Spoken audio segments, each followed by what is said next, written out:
What's good, everybody? I'm the G with a PhD, and you're tuned in to the Green Gorilla channel, the place where Black men can express themselves freely. Straight up, no chaser.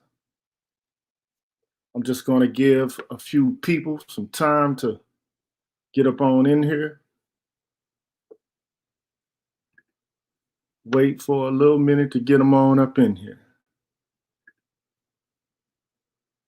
So I'm going to play some little music right quick while I let people get up on in.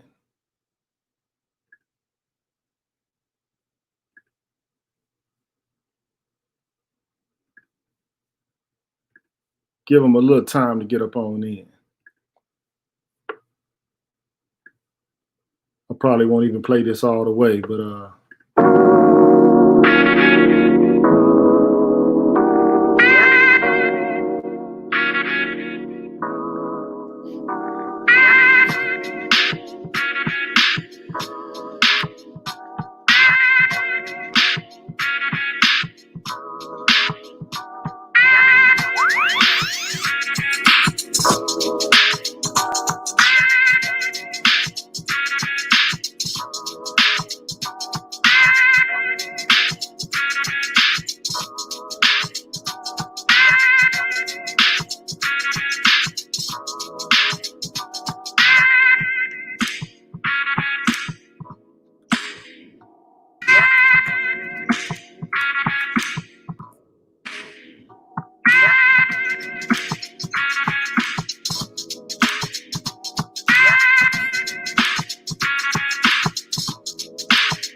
All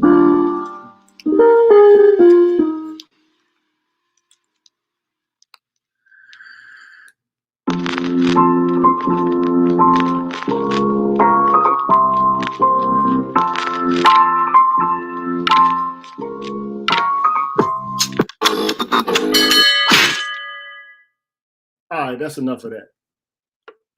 What's good, y'all? I'm the G with a PhD, and you're tuned in to the Green Gorilla channel. Want to shout out some people in the chat room. Scott Peterson, what's good with you, my brother? I gladly giving you or offering you this service. I'm trying to provide you with as much information as I possibly can. What's good, Dusty? What's good, Dave Towell? What's good, Metaphor Ace? Or Meta Ace? Metaphors. That's it, Metaphors. Oh, Dot, Adam Williams, what's good with you? So we ain't got that many people here, but that's all good with me because I'm a cook just the same. So today what I want to do is have a conversation about cancel culture. That's what I want to do. I want to have a conversation about cancel culture. Ain't none of y'all been canceled yet? So anyway, let's get this underway. So the first thing I want to do is share my screen. Go to my application window. Get my presentation going. Taoist philosophy, my brother. Represent. Okay, I feel you. I feel you. So, of course, as you all know, please support the channel. $G with a PhD via Cash App, or you can hit me up with a super sticker. But I'm going to just go ahead and dive into this and get with it. From time to time, I will be showing some videos today, so it'll be kind of video heavy.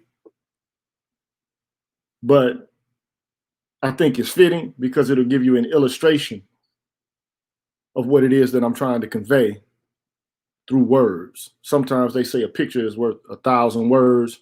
Well, if that's the case, sometimes a video is worth 10,000 words. So let's get this underway. Of course, what we're talking about today is cancel culture.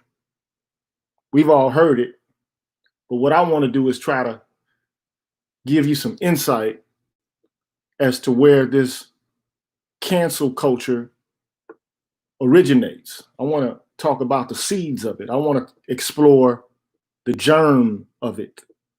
What led to the point to where we are now? How did we get here? So I want to talk about it. Now, if you don't know, or if you haven't known, the ultimate form of cancellation is death. Bottom line, you don't get more canceled than when you're dead. That's it. That's the ultimate form of cancellation. Okay? When you're dead, you're done. That's it. All right? Now, you can perform death in a whole host of ways. And typically, when death is administered, it's usually administered legally, at least, by sanction of the state. One famous form of death or offering up death by means of the state was by guillotine in France. Now, you'd be surprised to know that the last person that was put to death by the guillotine or guillotine was in 1977. Not that long ago. That's less than 50 years ago when somebody was killed by means of death by guillotine. That there's a picture of old Sparky, located in Texas. Many men have met their demise in the electric chair. Very horrifying and gruesome experience it must be to have your brain cooked in an electric chair. But that's one way of canceling somebody. Now, the human mind is full of imagination, and it's also full of imaginations about how to kill people or how to cancel them by means of death.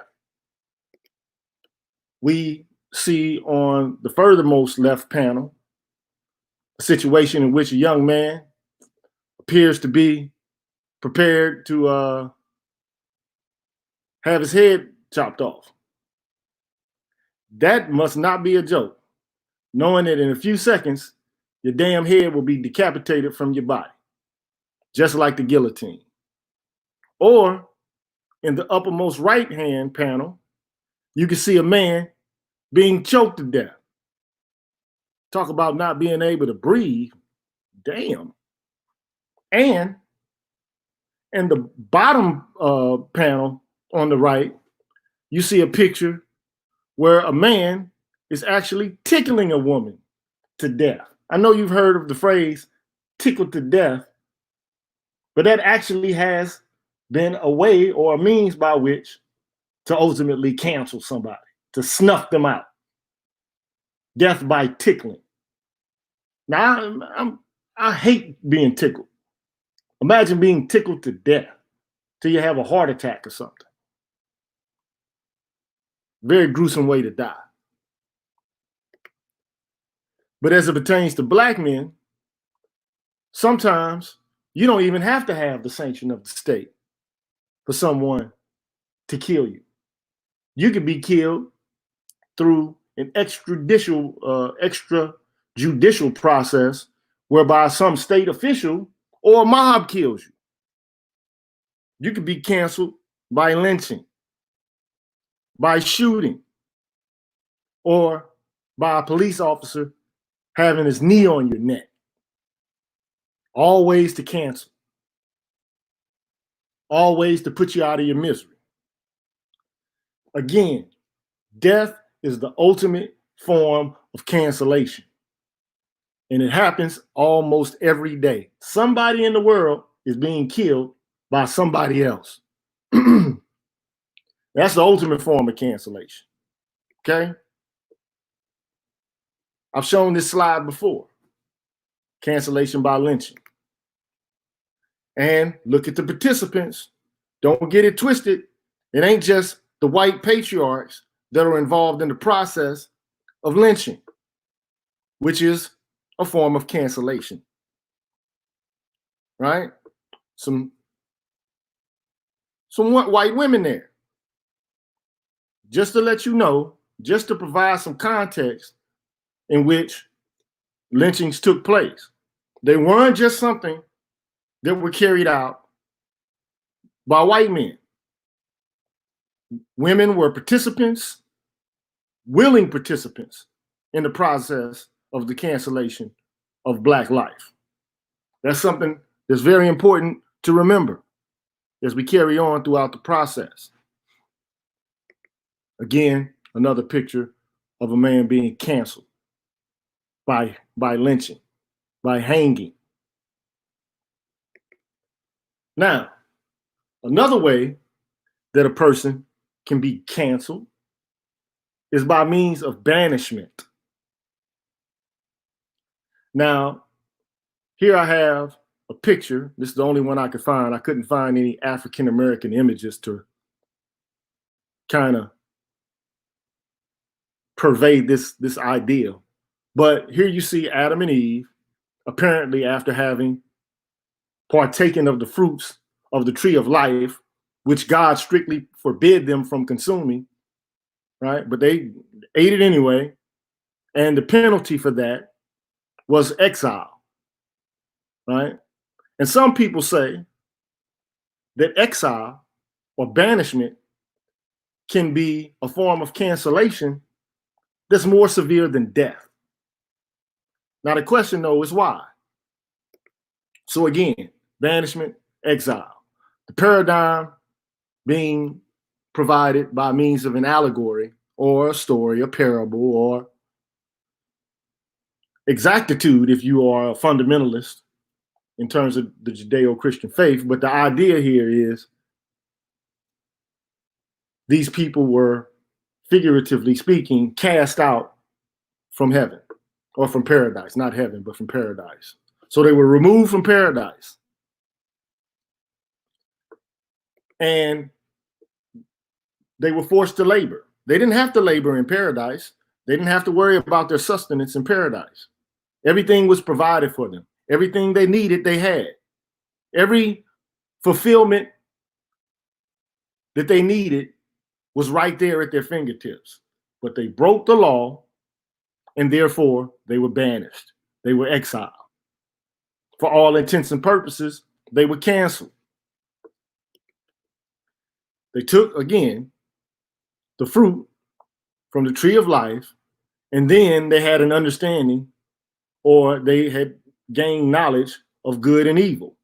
So they covered themselves up. They covered their bodies up in shame. Now, one of the things that you need to know about banishment is that when you are banished, you are supposed to feel an overwhelming sense, this rush of emotions called shame. It's intended to make you feel shame. It's intended to make you feel pain. It's intended to make you hurt. So sometimes people, when they're banished, they die. Again, there's an overwhelming sense of pain, discomfort, and oftentimes people settle into depression when they get exiled, right? Now the question is why? Well, when you're banished, you get cut off from all social ties. And human beings are social animals. We don't live in isolation from other people. We interact with people regularly. And part of who we are is established upon our social ties, based upon or predicated upon the connections that we have with other people. And recently, we've all been quarantined, and a lot of people have been experiencing cabin fever related to it. They want to get back out in the world and engage the world in the ways in which they engaged it prior to being put on this restriction, right?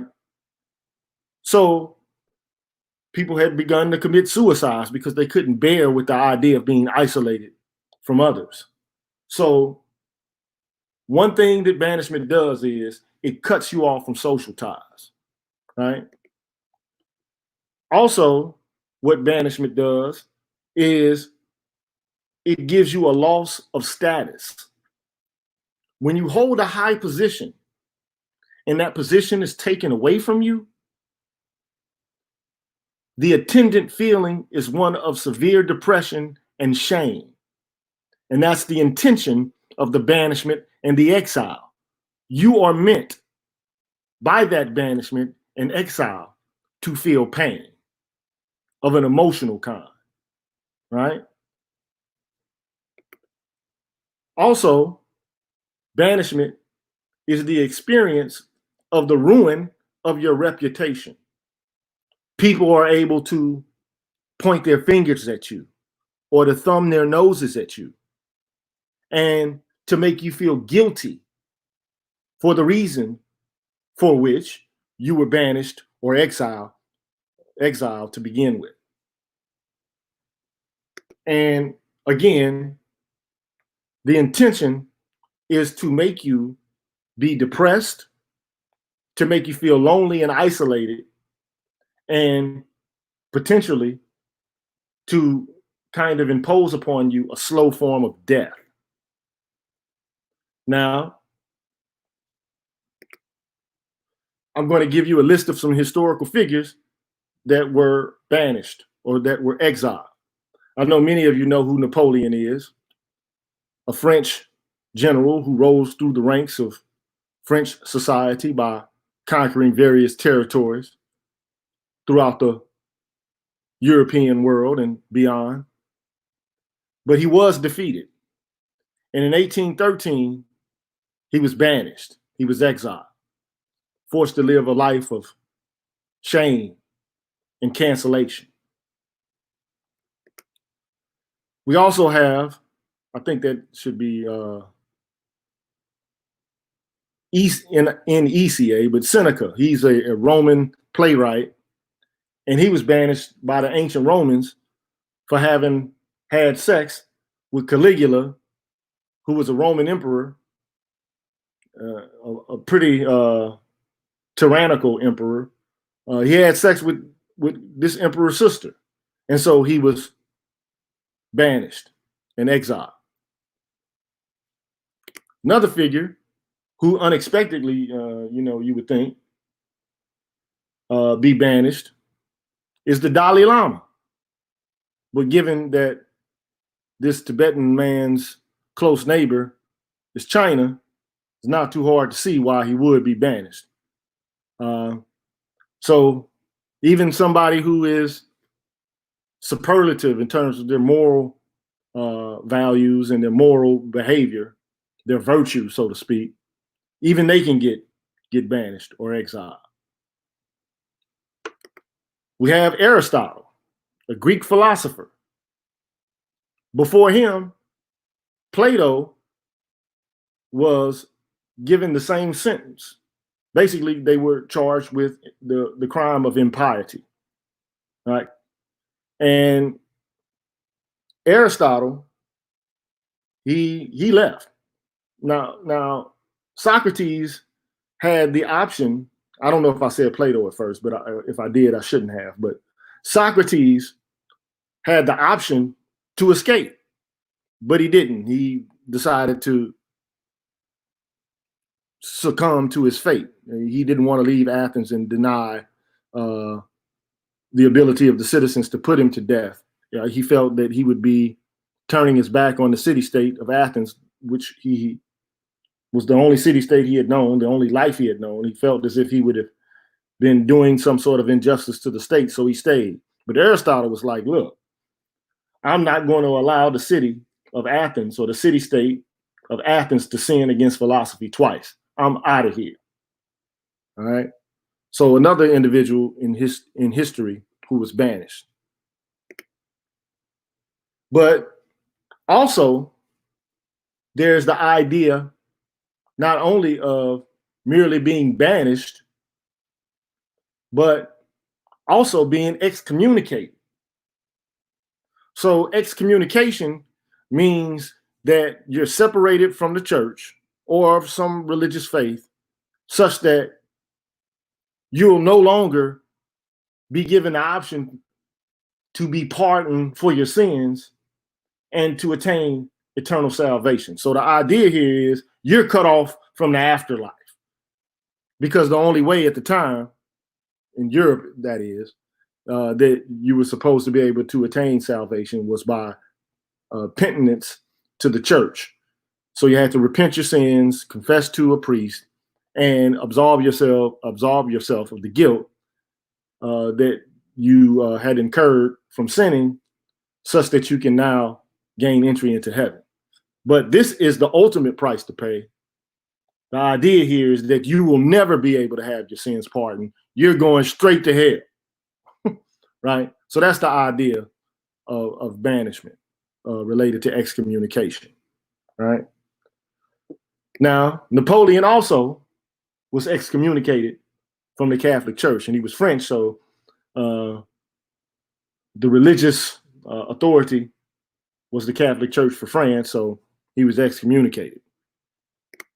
Also, King Henry VIII. I'm pretty sure you remember this guy from your history books. He was also excommunicated.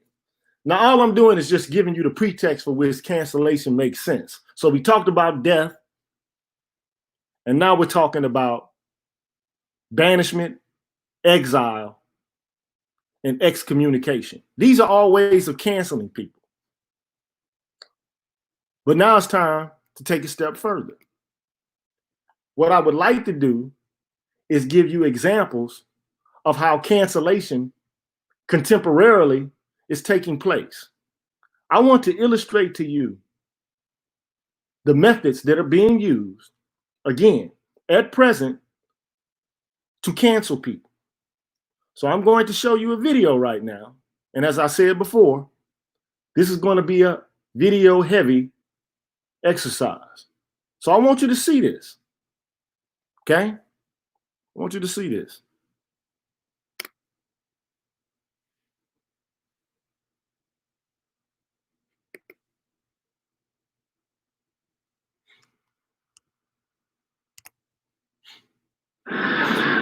The local has endorsed this rally and has endorsed certainly and will join the U of T coalition against sexism. In terms of the unpaid work, we're not even talking about the unpaid work that women do in society, child care, health care, family care. Women hold up half the sky. Women hold up half the sky. Women hold up half the sky. Women hold up half the sky. Warren Farrell. Fuck Warren Farrell! Fuck Warren Farrell! Fuck Warren Farrell! Fuck Warren Farrell! Fuck Warren Farrell! And like these so-called men's rights groups are actually hate groups. No hate speech on campus! No hate speech on campus! No hate speech on campus! No. Yes, it would be rape. Sorry. That would be rape. No violence.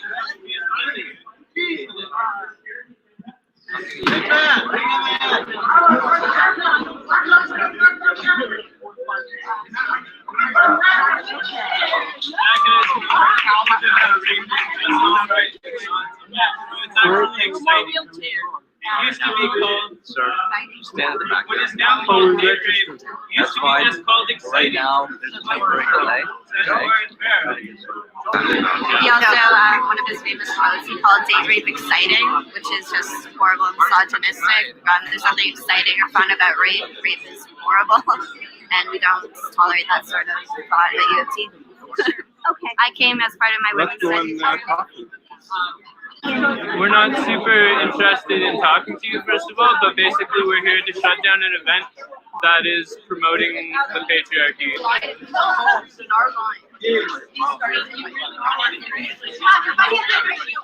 You're doing it really loud. Very frustrated. I was studying all today, and I took time out of my studies to come here. I'd like to ask him why he's here. I'm not sufficiently convinced that I'll receive an answer that isn't what I've presented. Two of my friends committed suicide, and I want the peace of understanding why that happened. Wow. When did this happen? It happened about 2 years ago. It was one after the other like that. Did you expect to get some addressing of suicide issue at the talk here? Yes, I did. What I have to ask on that, and I'll ask you, is why this space to talk about that. There's like feminism, for example, offers lots of spaces to talk about mental health issues, talk about depression, both in men, women, and people who don't identify within the binary. I think everybody's voice should be heard. I wondered why the security was trying to keep me back, and I think it's for my own safety.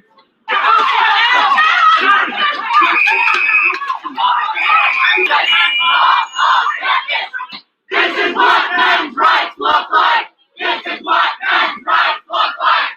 This is what men's rights look like. This is what men's rights. Give them her. You're fucking dumb. Fuck you. They're fucking kids. How do you sleep at night, man?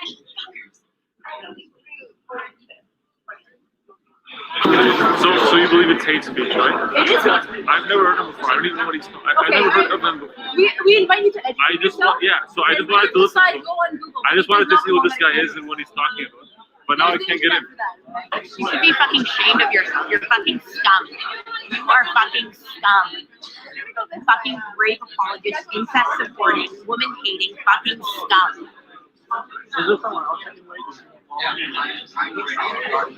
Fucking scum. Yeah, just another. I just want to listen to someone else's opinion. I'm not even on a side here. I just listen to as many people as I can. You know what though? Why would you pay money to fucking support a fucking rape apologist if you weren't fucking one? I've never heard him say anything. Well, it's fucking scum. Yeah, you should be fucking proud of yourself. These are the fucking men that are going to rape your sisters and the women in your life. be fucking ashamed.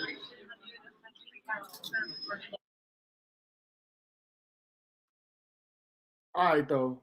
So,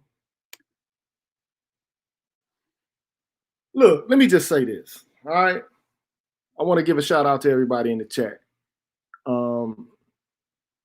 But look, let me just say this. These people are here. Look, I normally, I don't have a problem with people protesting. I don't. But you have to ask the question, what are you protesting? Are you protesting poverty? Are you protesting the death of one of your kind? Are you protesting a police shooting, a police strangulation?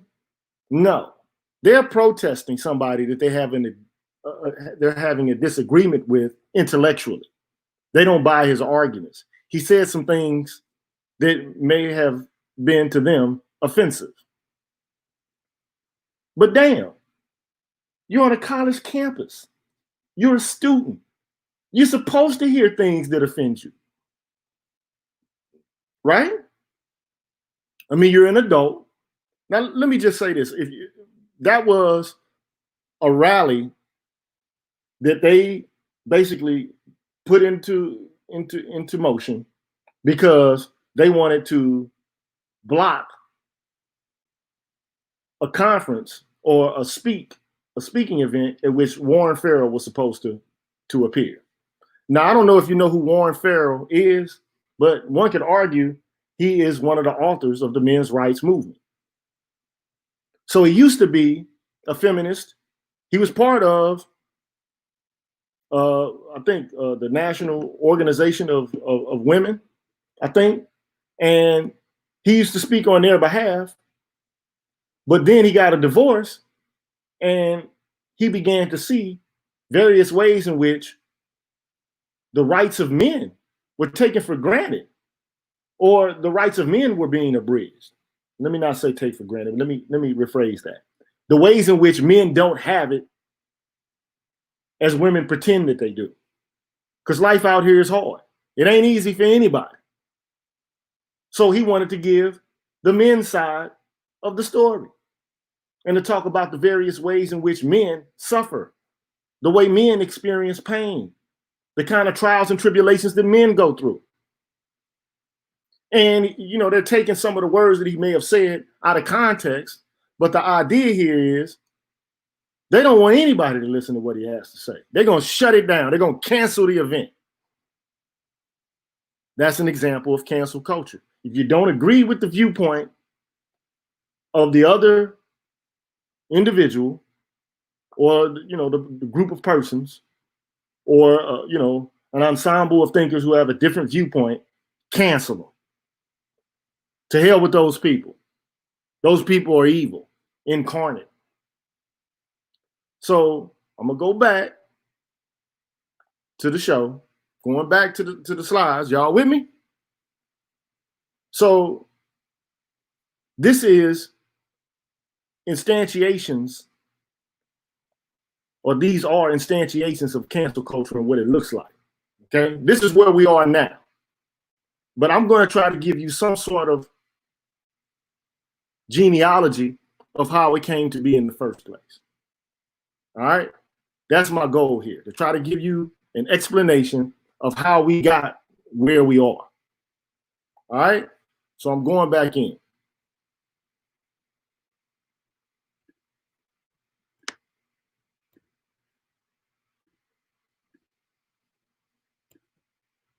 All right.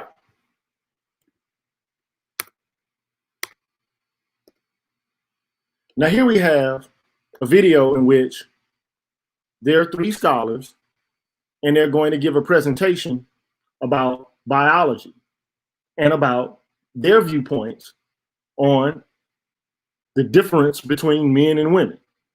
And there are going to be some activists there. Watch what they do. So that leaves us wide open. Heather, you are an evolutionary biologist. What can we take from what Helen said to help us make sense of James's memo? James argues, accurately, that there are differences between men and women. This is a strange position to be in, to be arguing for something that is so universally and widely accepted within biology. What is not as widely accepted is that culture is also evolutionary, but I'm going to argue that biology and culture are both evolutionary. Let's look at differences between men and women that are explicitly anatomical and physiological. Are men taller than women on average? Does anyone take offense at that fact? Are you irritated? There's always a standout. So I would say you could be irritated by it. You could be irritated by the fact that women have to be the ones to gestate and lactate. You could be irritated by a lot of truths. But taking offense is a response that is rejection of reality. So men and women are different on height. They're different on muscle mass. They're different on where fat is deposited on our bodies, right? Our brains are also different. So there are some binaries. Security. This is what happens. Oh, did they shut off the volume? Can you hear? Can everybody hear?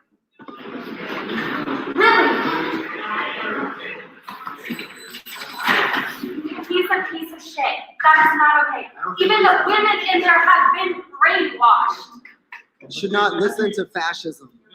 It should not be tolerated in civil society. Nazis are not welcome in civil society. Fuck the police! Power the people! Thank you.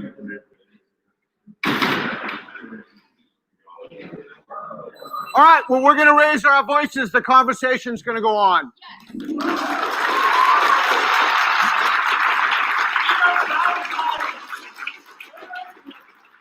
Let me be crystal clear.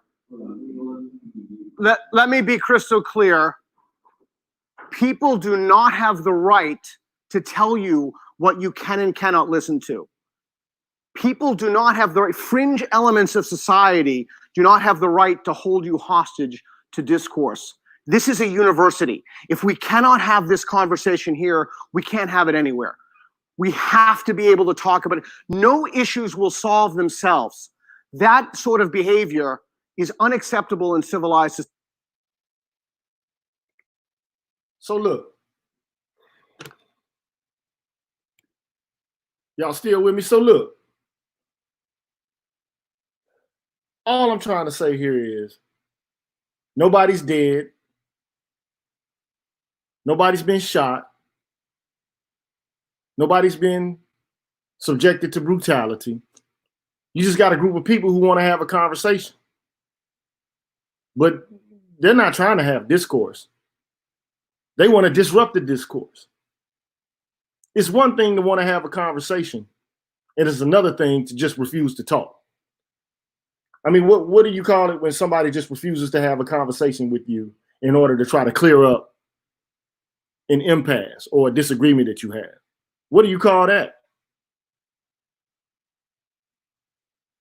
It's stonewalling. Or, what's good, BGS? How you doing, my brother? If somebody refuses to have a conversation with you, they just refuse, and they disrupt, and they destroy, and they cancel or try to cancel discourse, that's just disruption. Now, it's one thing to see people protesting death. It's another thing altogether to disrupt an event because you have a difference of opinion. Because you feel a different way. You think a different way. You have a different kind of politics. It's one thing to protest extreme exploitation or extreme violence when you see it right there in front of your face. It's another thing altogether to have an opinion, but to refuse to hear the opinion because the opinion is in conflict with your own. That's what we're talking about today. This is the kind of culture that's in place right now. You got a group of people who are engaging in behavior, not seeking to enter into conversation and then try to, gloss over any disagreements. No, it's their way or the highway. Their way or no way. The way I think or no thought at all. I remember one time I was dating this woman and she had a daughter.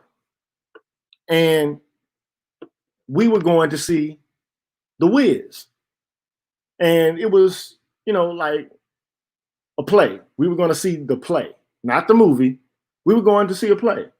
And her daughter did not want to go see it. She didn't want to see it. First, we went to go eat. And she wanted to eat what she wanted to eat, but I was like, this is what I'm buying. If you don't want it, you're not going to eat it.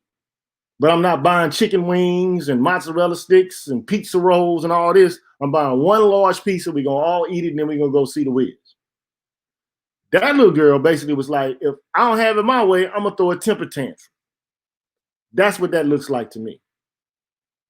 Now, if the little girl had gotten into some drama, like if one of the adults in our circle, because there were a lot of kids with us, if the adults had done something wrong to the little girl, I could see her having a fit and throwing a tantrum. But because you don't get what you want, because you don't agree with what we're doing, you're going to disrupt it for everybody? You're going to destroy it for everybody? You're going to cancel it for everybody?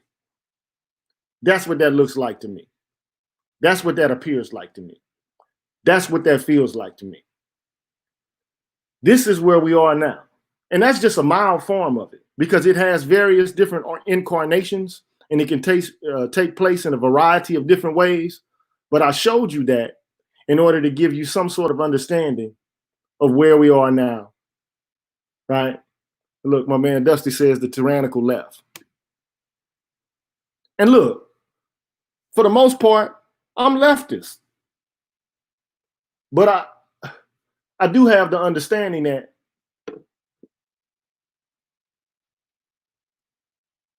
let me just give you an example. The civil rights leader of the past, what they wanted to do was they wanted to use civil disobedience as a means by which to get conversation going. That was their method to get conversation going because people refused to talk to them at all. So what they would do is they would, in the public sphere or in civil society, try to make a point, try to make a case. They would be refused entry into the conversation or in the dialogue. The people refused to listen to what they had to say. Or they were barred from being able to occupy certain places in the public. So they said, okay, well, you're not going to listen to us. We're going to engage in civil disobedience so that you can begin to hear us. Then after that, maybe we can come back to the conversation. Now that everybody's seen the reality of the violence that exists underneath the surface. But this is something altogether different. This is not an attempt to engage in conversation at all. This is an attempt not to have the conversation because you deem the other party or the other group of people as inherently evil, as inherently wrong. You have some sort of insight, some sort of greater wisdom than other groups of people. And the funny thing about it is, even during the civil rights movement, most of the people were willing to talk to people who they disagreed with in a profound way. They might have had a totally different view of reality than the people that they were hoping to engage in a conversation with. I remember one time Jim Brown was on a television show. I can't remember the name of the television show. I wish I had the video that I could pull up immediately, but he sat there and had a conversation with a racist. I remember one time on Tony Brown's Journal, Francis Cress Welsing had a conversation with a man who was a white supremacist. They were willing to duke it out intellectually. Many of these people do not even want to have an intellectual conversation to try to demonstrate by means of reason what their position is. Not that it would do that much good, but you would hope at least on a university campus, a college campus, that you can articulate a wide variety of views without being subjected to being canceled or silenced or attacked or subjected to protest. This is the place where there's supposed to be an exchange of ideas. Yeah, like, okay, I see right in the chat. Henry Clark, he did debate Mary Lefkowitz about out of Africa. I think the debate was about Martin Bernal's Black Athena.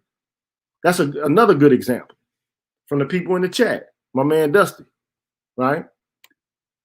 Give you some airtime for that one. So all I'm trying to do is to illustrate to you where we are now and how it appears to certain segments of the population. If you have a viewpoint, you have an idea, you have a political perspective, you should be able to articulate that perspective without being subjected to harassment, shame, guilt, or cancellation, right? That's the argument I'm trying to make. And then furthermore, I'll make the case that the original targets of cancellation were Black men. I've been over this before, but I think I need to retrace the steps and to show it, to illustrate it in the way that I'm going to do now, right? So let me go back in. I'm gonna be blank for a minute. You're not gonna be able to see, okay? Well, I'm not gonna be able to see.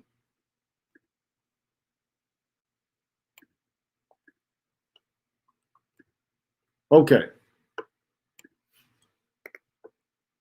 So first and foremost, I want to have a conversation about bullying and to have a conversation about the different ways in which men and women or boys and girls display aggression. That's important because right now what we're experiencing, what is part and parcel of cancel culture, I want to say, is that the seat of it all is aggression. It's a form of aggression, okay? This is not one. So the first thing I want to do is look at the way in which men bully, okay, or males bully. And it's not going to take a lot of time to do this, all right? So in this article written by, let me go back, written by Sherry Gordon, okay? And I got some things misplaced here on the slides, but it doesn't matter. I can keep going back and forth as I need to. She says, when it comes to bullying behavior, boys tend to be more physically aggressive than girls. Those with a tendency towards bullying will attack other people when they show weakness. And additionally, some male bullies or alpha males usually gather or assemble a group of followers that are looking for acceptance. As a result, these boys or followers will often do anything or say anything to maintain their position within the group. And this is another line that's important. Male bullies enjoy the status of a fight, especially when they win the fight. They like to fight. They engage in physically aggressive behavior. Okay?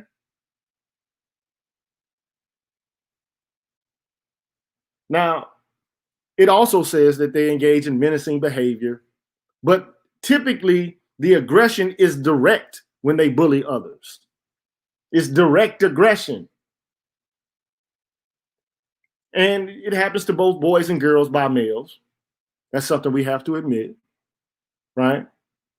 But boys are more open. They're more willing to admit, I am bullying. They don't play a game and feign as if they're not bullying. They'll let you know, I am bullying. I am trying to demonstrate my ability to dominate somebody that's weaker than me. Now, you can talk about whether or not that's something that ought to be done, but that's what men do or males do. The same behavior that boys exhibit is the same kind of behavior that men exhibit.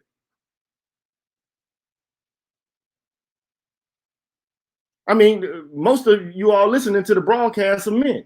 It happens. It's something that happens all the time. So, what do men do? They got a problem, they fight. It's physical, physically aggressive, and they do it to establish dominance or to settle a disagreement, like I said. Okay?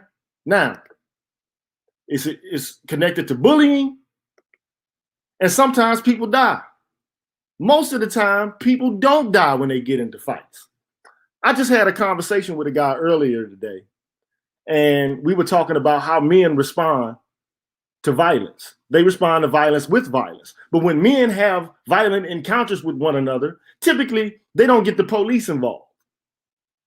Because every man knows there's always the looming threat of physical violence if you don't demonstrate respect to that other man. If you show that other man disrespect, you know that man is going to haul off and sock you. You don't get to just disrespect men like that, right? You don't just get to do that. So if you got a problem with another man, you get into a fight. If you can't solve it with words, you get into it and you solve it with fists. Bottom line, that's what men do if they're going to be aggressive. They're going to get aggressive physically. Okay? What's up, Kendra? How you doing? All right? It's a Monday morning, Monday afternoon, so I'm getting into this, right? Now, women are just as aggressive as men. However, women typically are not physically aggressive as men. But that doesn't mean that they're not aggressive. It just means that they're aggressive in a different kind of way.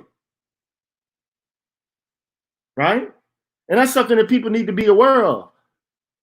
Just because women are not as physically aggressive as men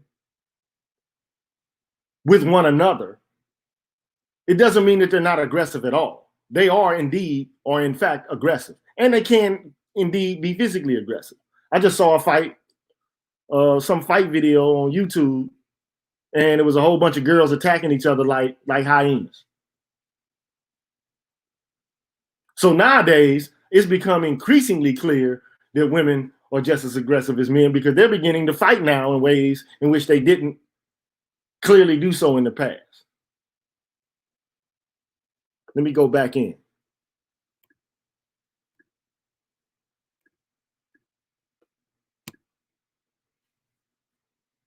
Now, let's look at female bullying. And then I'm going to give you the links because even though this is an article meant for popular consumption, there's research tied to what she's saying. She's a woman that is an expert in mediation and the subject matter of bullying. And so I'll leave the links that kind of give her arguments support. So anyway, she says, let's take a look at female bullying. Well, what do girls do? Girls tend to bully other girls indirectly. They use what she calls relational aggression. What do? They resort to verbal assaults. They ostracize people. They spread rumors about people. They start gossiping about people. They are the epitome of, or they exemplify mean girl behavior, right? She also goes on to say, moreover, girls disguise their bullying and act in more passive aggressive ways, which makes girl-on-girl bullying more difficult to spot. But see what she leaves out here, though, and what she doesn't talk about, and I think this is feminist and leaning. I just used the article to illustrate the point that, yeah, girls do get aggressive, and they are aggressive with one another, but she doesn't talk about how girls are aggressive with boys. Because they are. They verbally assault men and boys. Females do that. They seek to ostracize. They spread rumors about people. They gossip, right? They are mean to boys. They're just as mean, but they're not as physically strong as men, so they can't beat them with the stick or beat them with their fist. So they use alternative means. They engage in passive aggressive behavior.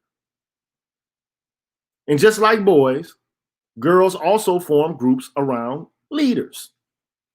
But in girl groups, especially cliques, girls are in constant competition with one another. As a result, they never truly trust one another within the clique. So the leader in the clique is often worried that at any moment she can lose her power or her status, right?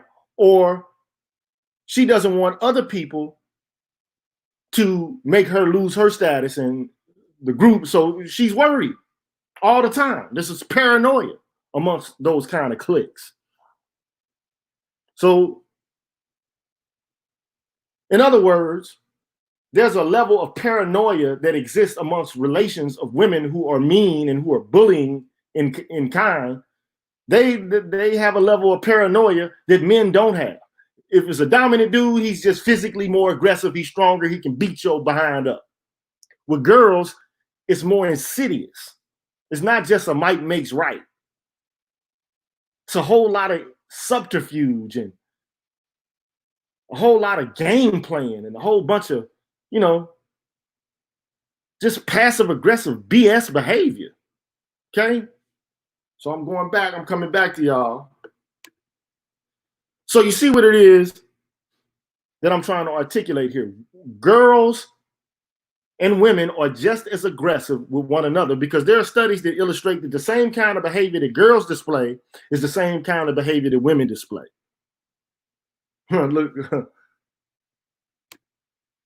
Look, Kendra say, female bullying equals hyena hierarchy. You're exactly right.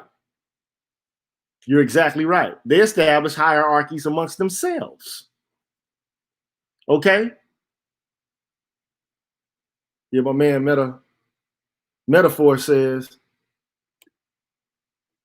court intrigue drama, the Game of Thrones. You're exactly right. So we've already established that women are aggressive and boys are aggressive, and that both sexes are aggressive. They just have different ways of expressing the aggression. All right? That's what I'm trying to get at here. Okay? Now, I'm about to go back in, so I'm not going to be able to see you. All right? Now, recently, there was an article written by a group of scholars because for the most part, and I'm going to move this right quick so I can get it into position to where I want it. Because basically, let me just say this. I'm going to tell it to you in like buddy love terms, rich dummy terms. Look, man, these white folks getting tired of these hyenas with this nonsense. I mean, bottom line, they're getting tired of it. They're getting tired of all the hand clapping, finger snapping, popping, acting ignorant. They're getting tired of it. They're getting tired of cancel culture. So ultimately, a group of scholars, a group of artists, writers, musicians, activists, whatever the case may be, they all came and said, look, let's write a letter that encourages open debate as opposed to just all of this cancellation culture that we're seeing predominantly in our society right now. So this is what they say, and I'm going to go through the article, and I know the print is kind of small because it's small to me. So if it's small to me, I know it's small to you, but I just saved the document the best way I could in order to keep the format and to keep, my ability to streamline this conversation going. So this is what they say. This group of people, and these are mostly people from the left. Mostly people from the left. This is what they say. Our cultural institutions are facing a moment of trial. Powerful protests for racial and social justice are leading to overdue demands for police reform, along with wider calls for greater equality and inclusion across our society, not least in higher education, journalism, philanthropy, and the arts. But this needed reckoning has also intensified a new set of moral attitudes and political commitments that tend to weaken our norms of open debate and toleration of differences in favor of ideological conformity. As we applaud the first development, we also raise our voices against the second. The forces of illiberalism are gaining strength throughout the world and have a powerful ally in Donald Trump, who represents a real threat to democracy. But resistance must not be allowed to harden into its own brand of dogma or coercion, which right-wing demagogues are already exploiting. The democratic inclusion we want can be achieved only if we speak out against the intolerant climate that is set in on all sides. Now let me do something right quick. Hold on. This is not I see this button here. I need to hide this. You can't see it, but I got something going on that I need to address. Okay, you can still see this. I gotta address that right now. All right.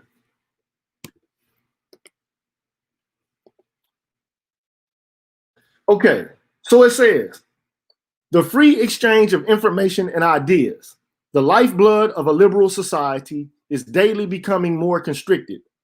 While we have come to expect this on the radical right, censoriousness is also spreading more widely in our culture. An intolerance of opposing views, a vogue for public shaming and ostracism, and the tendency to dissolve complex policy issues in blinding moral certainty. We uphold the value of robust and even caustic counterspeech from all quarters. But it is now all too common to hear calls for swift and severe retribution in response to perceived transgressions of speech and thought. More troubling still, institutional leaders, in a spirit of panicked damage control, are delivering hasty and disproportionate punishments instead of considered reforms. Editors are fired for running controversial pieces. Books are withdrawn for alleged inauthenticity. Journalists are barred from writing on certain topics. Professors are investigated for quoting works of literature in class. A researcher is fired for circulating a peer-reviewed academic study. And the heads of organizations are ousted for what are sometimes just clumsy mistakes. Whatever the arguments around each particular incident, the result has been to steadily narrow the boundaries of what can be said without threat of reprisal. We are already paying the price in greater risk aversion among writers, artists, and journalists who fear for their livelihoods if they depart from the consensus or even lack sufficient zeal in agreement. This stifling atmosphere will ultimately harm the most vital causes of our time. The restriction of debate, whether by a repressive government or an intolerant society, invariably hurts those who lack power and makes anyone less capable of democratic participation. And makes everyone less capable of democratic participation. The way to defeat bad ideas is by exposure, argument, and persuasion, not by trying to silence or wish them away. We refuse any false choice between justice and freedom, which cannot exist without each other. As writers need a culture that leaves us room for experimentation, risk-taking, and even mistakes. We need to preserve the possibility of good faith disagreement without dire professional consequences. If we don't defend the very thing on which our work depends, we shouldn't expect the public or the state to defend it for us. So basically what they're saying is, look, we need free speech. Bottom line, we need to be able to have free speech. Why can't we have free speech? Why can't we say what we have to say? You say what you have to say, and we try to have this conversation so we can reach consensus.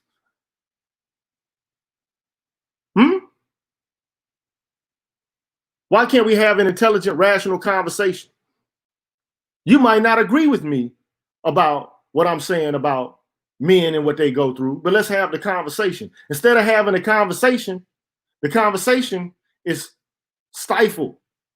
It's blocked. The communication is just blocked. It's restricted. People are afraid to say what is unpopular, lest they be deemed as being a misogynist or engaging in misogyny or being a transphobe, a homophobe, or some other kind of negative epithet, some negative label.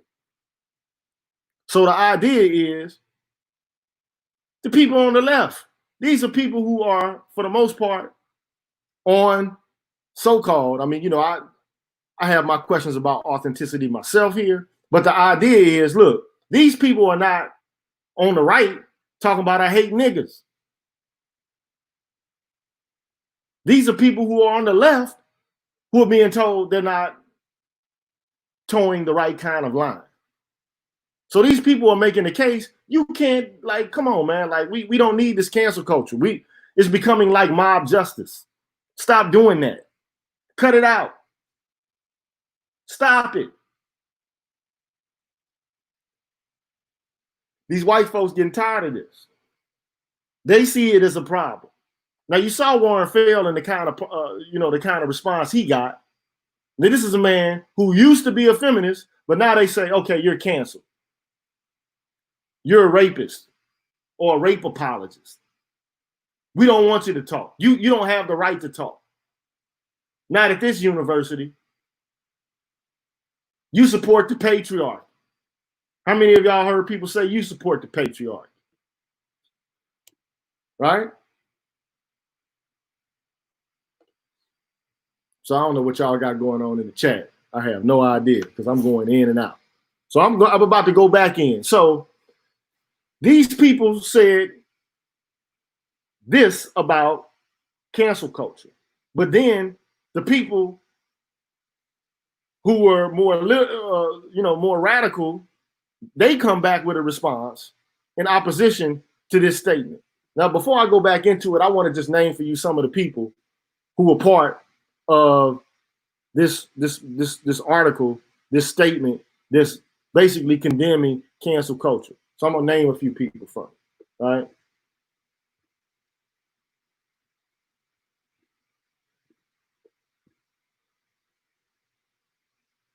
You hide this.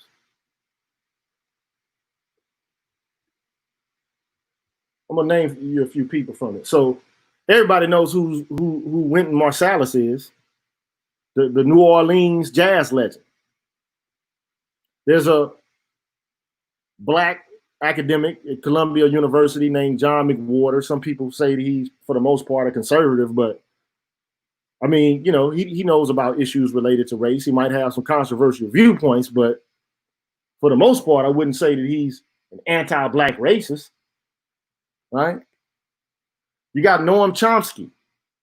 Now, this guy's been talking about propaganda and he's a leftist. So why would you condemn him? Then you got another guy named Gerald Early, works at Washington University, African American Studies. You got a guy named Francis Fukuyama at Stanford University, pretty well known. Jonathan Haidt does work in moral psychology. I like him. Then you got a woman from Princeton who wrote a book called The Invention of White People, named Neil Irvin Painter, who signed it. So they decried her. There's a sociologist named Orlando Patterson, wrote a great book on slavery. I think you should read it, right? There's a guy named Melvin Rogers from Brown University who is a philosopher. And also, you got J.K. Rowling, the woman that wrote the Harry Potter books, right? Solomon Rushdie wrote a very controversial book about 20 years ago. Can't really remember the name of the book, but anyway, he's a Muslim and he said some things that were offensive to people in the Middle East, and they put out a death threat for him, right? So, I mean, basically he's making the kind of remarks that, look, he's joining this group of scholars and intellectuals who are saying, look, this cancel culture has gotten out of hand, right? Not only that, and this is tripped out, even Gloria Steinem signed the damn document. Now, you know I'm already critical of her. Now, how is it possible that this radical could sign the document? They done got more radical than Gloria Steinem. Huh? How is that possible? And it's another guy, another philosopher by the name of Michael Walzer. I like him. I've read his work, but I don't expect for you to know who he is. But I'm like, man. So this is the response, right? So there's 160 journalists, academicians who rebuke Harper's letter on cancel culture. And basically they say that these people miss the point. They don't know what they're talking about. They kind of missing the point here. And then I'm gonna go into this, and then it'll become easier to follow from this point on. All right. So this is what they say. The people who are object to what I just read. They say more than 160 journalists and academics on Friday rebuked an open letter. So this is what that letter is, right? And they say they missed the point. The irony of the piece is that nowhere in it do the signatories mention how marginalized voices have been silenced for generations in journalism, academia, and publishing. The signatories, many of them white, wealthy, and endowed with massive platforms, argue that they are afraid of being silenced, that so-called cancel culture is out of control, and that they fear for their jobs and free exchange of ideas, even as they speak from one of the most prestigious magazines in the country. Those who signed Friday's response included the former Vox Video journalist Carlos Plaza, Washington Post op-ed editor Karen Ataya, and so on and so forth. But ultimately, they say that this letter is coming from a group of privileged people who don't understand what the hell is going on in the first place. That they're fighting against oppression and domination that they've been experiencing for way longer than these privileged white folks, even though some of them are black. Even though some of them are black. I'm coming back in right now to see where y'all at. Okay. Yeah, Gloria signed on that. So she's saying cancel culture is out of control. But then there are another group of scholars, 190 people, who come back and say, you missed the point. The point is that we've been excluded for centuries. We've been excluded because we're minorities. We don't have the opportunity to have a voice. So it's funny that you in your position of privilege will be able to issue these kind of declarations. But then the point is, come on, man, look, the same people, all of these people are privileged. You see anybody in the hood talking like this, writing articles talking about privilege and gaining entry into universities and shit? No, man. All this is privileged people having a beef with each other about who's more privileged than not. It's bullshit. Niggas in the trap ain't doing that. We got it for real. Like, I mean, it's real drama out here. We talking about life and death. We talking about the lights being cut on or off. We ain't talking about gaining entry into a magazine or getting a university position. It's deeper than that. We talking about livelihood, being able to eat the next day. We talking about life and death, not a position in the white man's plantation. Exactly. It's the privilege Olympics, man. This is the privilege Olympics. Is exactly what it is. It's the privilege Olympics. So anyway, I just want to finish this because how long? I'm already an hour and 13 minutes into this. I just want to get through this, okay? Because I think it'll be valuable in the long run. So let me get back. And I'm going to be gone for a minute this time. All right?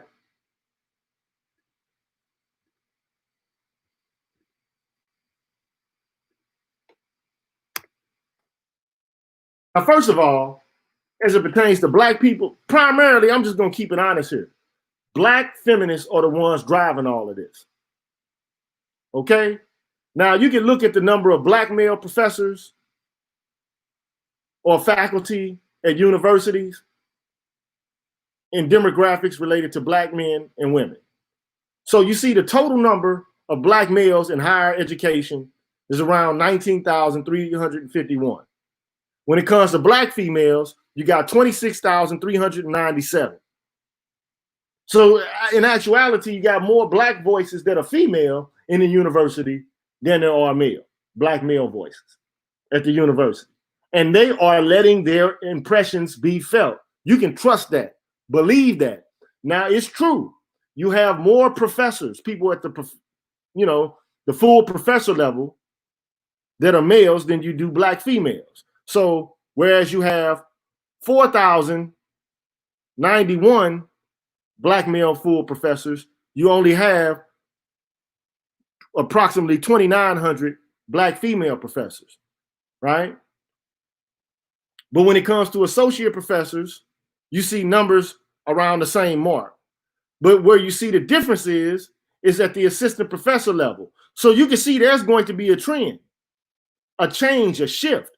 Eventually, this is going to reach balance because you have more black female assistant professors than you do black male assistant professors. That's giving you an indication that 10, 15 years down the line, because it takes time to become a full professor at a university. So 10, 15 years from now, this is going to be, if this trend follows the same path, you're going to have more black female professors at all levels than you have now.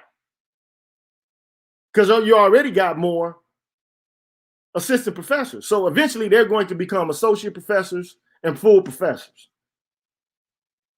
And they're making a lot of noise. And they are canceling people. They're getting people fired from jobs. They're telling people they have incorrect politics, so on and so forth. And I'm telling you, it all starts at the university level. All of this stuff you hear in popular culture gets filtered down from arguments being made by academicians. You need to know that. This is where it starts. It don't start in popular culture. It don't start from the mud. It starts from the ivory tower, and it works its way down like rain trickling down from the top of a building. And then when you hear it pattering on the ground, that's how you know. That's how you know. So where did the seeds of this cancellation come from? We already have gone through this before. It came from Gloria Steinem, the seeds of it. Now, her has gotten out of hand. How could that possibly be? She initially promoted black lesbian feminism with funding, one could argue, from the federal government. They created the context and the culture in which all of this is playing out. It started with people like Michelle Wallace, who Steinem promoted with her magazine, right? She wrote The Black Macho and The Myth of the Superwoman. And basically, they categorized men as sexist, rapist, abusers. The first targets, I mean, you could talk about white patriarchy and all this and white feminism, but the easiest targets to attack, the first targets to attack, or the men who have no power to resist against it or to fight back. Men who don't have any knowledge of what's going on or how it's going down. All they know is they are in a struggle on the streets. They're living in the trap trying to find a way to keep the lights on. And they don't know that at the same time that they're going through these struggles, facing police brutality and all of the other rigors associated with living and growing up in the hood under single parent families headed by women, they don't know that there are architects at the top of knowledge production who are basically talking about them like they're predators, that they're evil by birth, that there's something profoundly wrong with these people. Again, you got people like Alice Walker, again, promoted by Steinem's magazine, wrote the book, The Color Purple, won a Pulitzer Prize for it. Black men are sexist, rapist, abusers. The first targets of cancellation, the first people that need to be silenced, that need to be decentered, are black men. Stop talking. You can tell a white man to stop talking, but he has all the conduits to talk and say what he wants to anyway. His voice is going to be heard. White men at the top or at the seat of power are going to have a voice regardless. They own all the damn media outlets. They're the provost and the presidents of universities. Their voice is going to be heard. You got the Combahee River Collective, which basically I said, categorizes men as sexist. All men. Even black men. By the way, black men are some of the most progressive men in the Western world, period. We have different ideas about what men and women can do, what kind of choices they can and cannot make, primarily because most men, for the most part, for the past 60 years, have been raised by women. They have already seen their mamas doing it all. Paying the light bill, gas bill, cooking, going to work. How you gonna have the idea that women don't have agency when all you do is see women in authority positions? How is it possible for you to say that these people don't have authority or that they can't do it? Because that's all you're seeing is women doing it. Some, better than others, but for the most part, you see women in command. So how you gonna say that they don't have the capacity to be in control?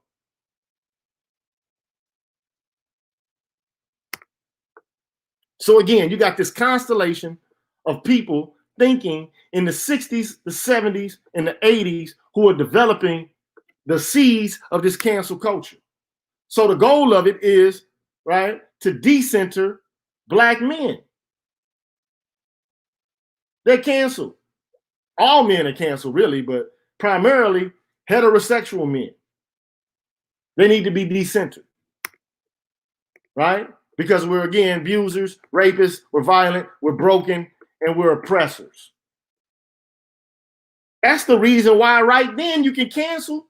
Those are the reasons for which you can cancel. First of all, you have to start off with the assumption that everything they're saying about their experience is true. They don't want to hear anything to the contrary. If you say anything to the contrary, you cancel. You're regressive. You're falling outside of the ideal, right, that we have established as truth. You're moving from dogma. We're going to cancel you. You're excommunicated. You're exiled. These are the motions that these people are making. Now, again, some women resisted against this tactic.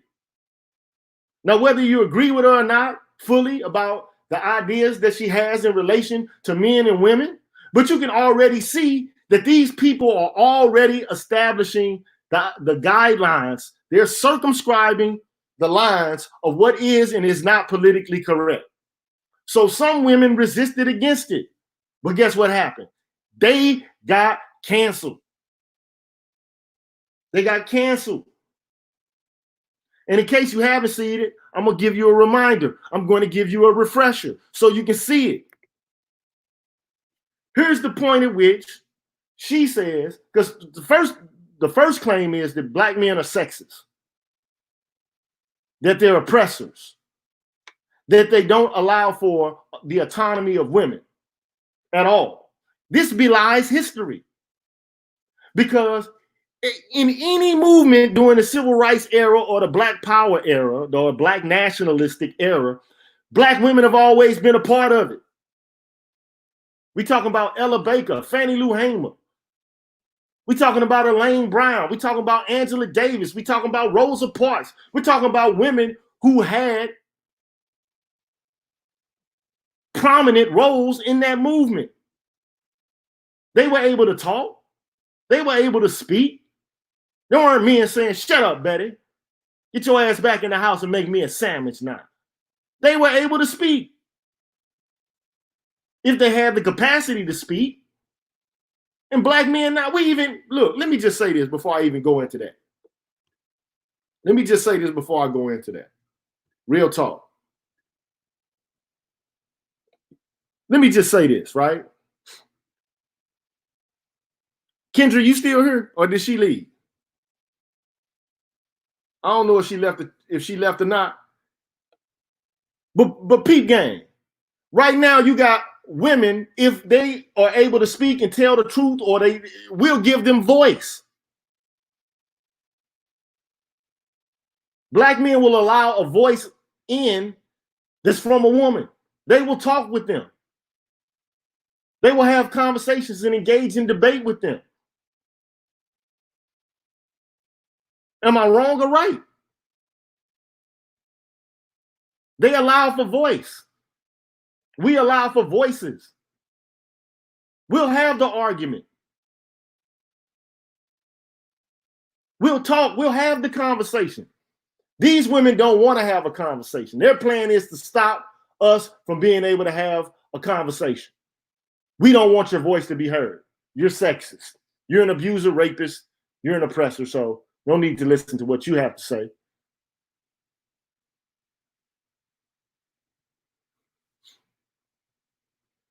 Now, Kendra, keep it 100. Do you hear black men in the manosphere castigating you, ripping you to shreds, or do they allow you to have a voice? You got a voice. They letting you talk. Now, if you come with that bullshit and that rigmarole, they're going to shut that down. But they're not saying by default, just because you are a woman, you can't say nothing. Be quiet.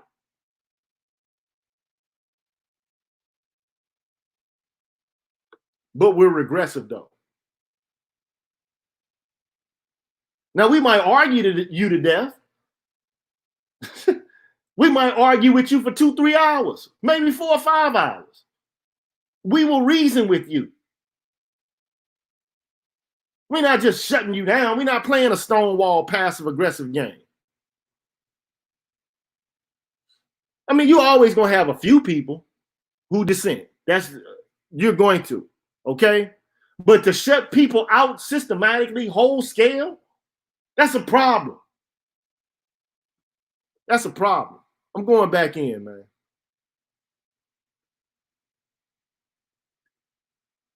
I'm going back in.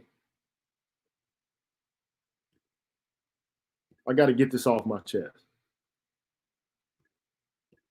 So I'm going to play again the clip to you from Brenda Werner. And damn, every time I do that, it does that. But I'm going to play this clip from Brenda Werner, and you can see how it all developed. The seeds of cancel culture, where it came from. Because cancel culture is an outgrowth of political correctness. That's just the facts. They are the authors of political correctness. They're the ones who made it up. Peep game. I'd like to ask you one question before you continue. You said black women ran the civil rights movement. Aren't black women conspicuously absent from leadership in the black community and in the black civil rights movement in particular? I think the position, I would say that black women were the grease for the machinery. I think it was when I look at the work that has been done, the interviews that have been held about the women, they originally wanted black men to be in leadership because they wanted the world to see black men in leadership. But that did not mean they were taking second place to black men. As you know, you've been black all your life. Black women can let black men know how they feel. That's my mother. And it's kind of interesting to see that now this whole cult of victimization that's been built up around the feminist movement is something that black women have always denied. They've always denied being a victim or the legitimate victim. We've always seen ourselves as sisters in charge of our own lives and our own destiny. And the conflict between feminism and womanism, which was the black response to early feminism. I remember in 1969, particularly when the feminists came on campus and asked that we join them, black women's response was womanism. And womanism grew out of the black cultural nationalist movement of the 1960s. We had womanhood classes in the cultural nationalist movement. Women were very clear about who they were and that their femininity was valuable. I think today, what was originally called the women's liberation movement and what was later called the women's movement and is now called the feminist movement is what exactly the planners of this popular culture event had in mind.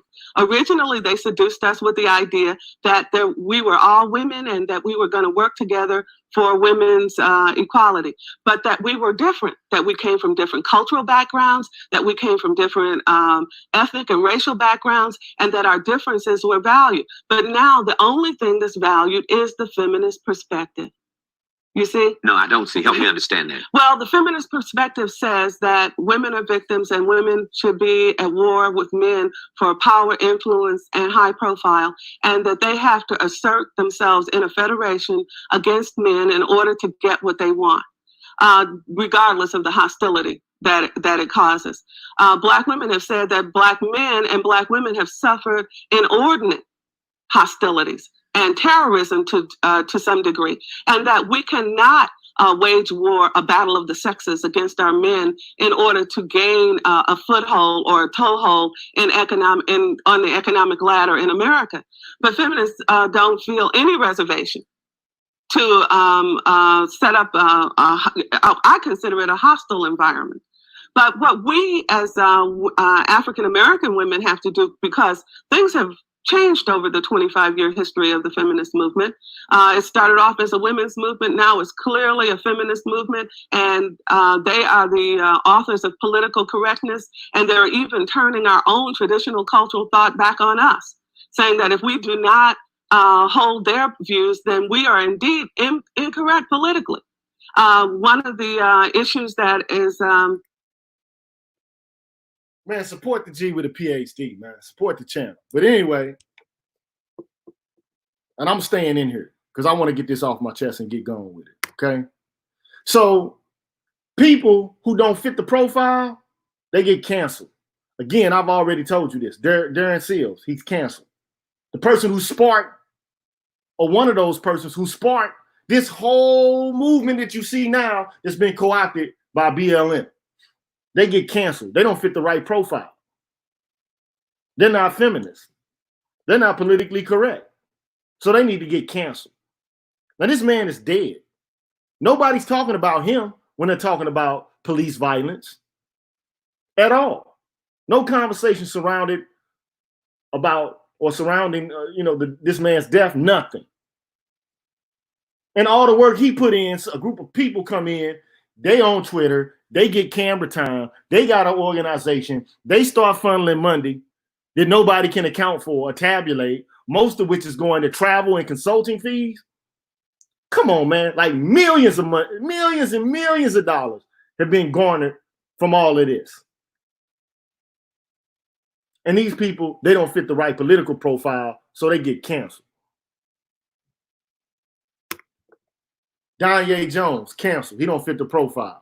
DeAndre Joshua, he don't fit the profile. Ed Crawford Jr., dead, don't fit the profile. Marshawn McCarroll, don't fit the profile. I already going through this, so I don't need to spend a lot of time going through this, right? Bassem Masri, even a guy from the Middle East, gets canceled. He doesn't fit the profile, right? So BLM is all about centering Black women. Now, it doesn't matter if they ain't the ones dying the most. They still need to be centered. Thank you, Kendra, for the cash app. But they're the ones getting centered. They're getting the white philanthropic dollars. They're the ones getting all the press.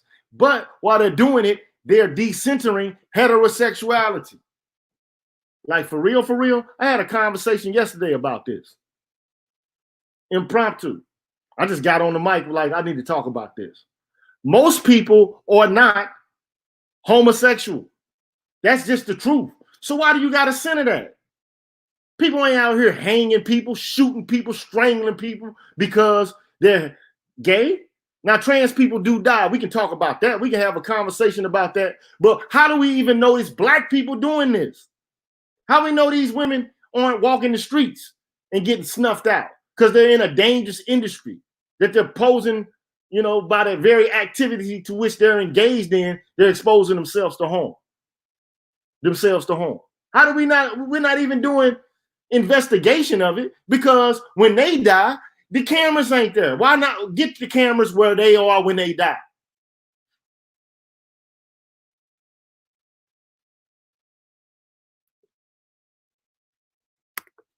So it's all about decentering men. And I'm like, what the fuck, man? Is this really Black politics? At the current moment, yes, it is. And it's all been set up ideologically from the get-go. These women, I say, are the authors and purveyors of cancel culture.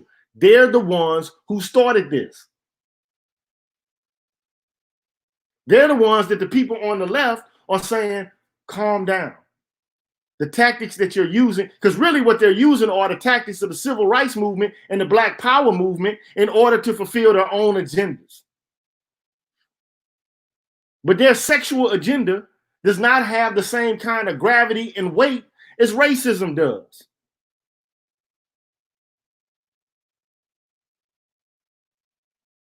When the last time you heard of somebody getting strangled or hung from a tree because they was gay? I ain't heard of a trans woman being hung yet.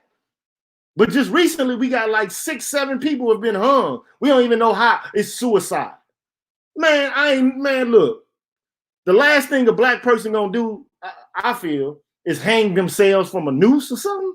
Come on, man. We just saw a video where it was a Black dude kicking it with some white guys going to see some fireworks, and the white guy was like, let's get the rope. Let's go grab the rope.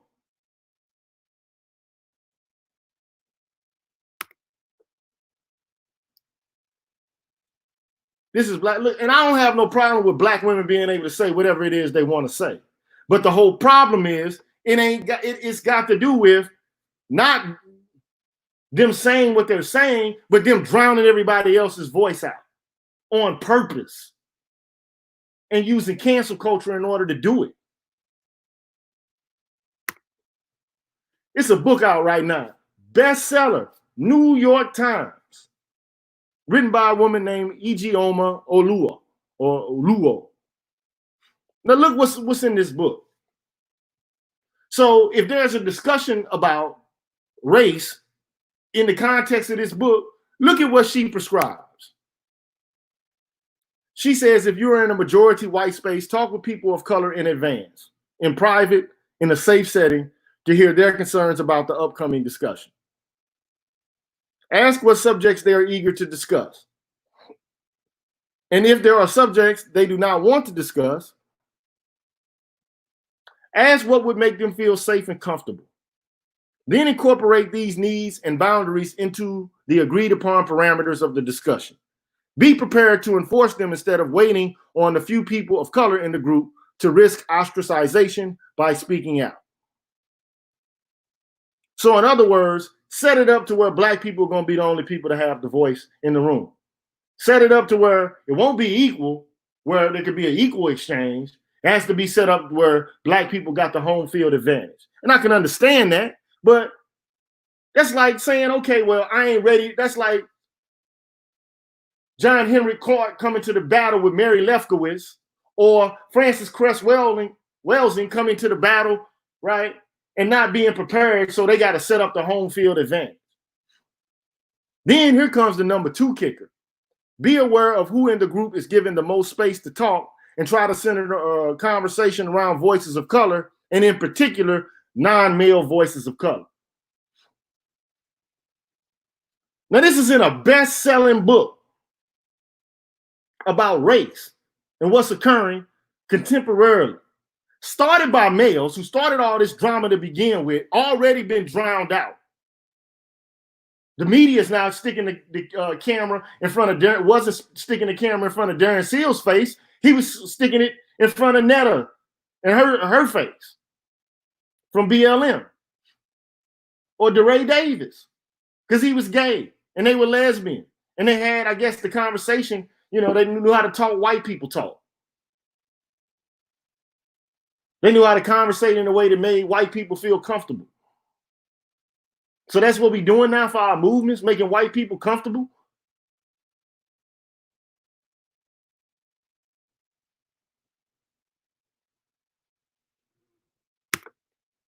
So now you see shit like this. No men there. Or you see pictures of babies. That's a boy. You know it's a boy.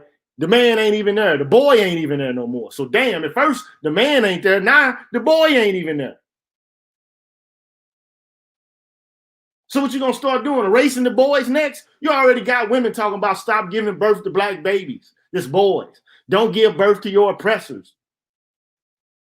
Now, Dr. Johnson says that they might be agents or whatever the case may be. We don't know if these people real or, whatever the case may be.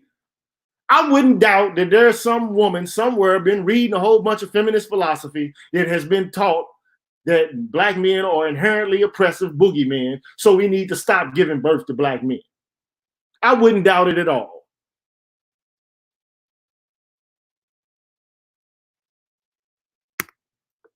So now it's all about gay lives. Their lives matter. And I'm not saying that their lives don't matter.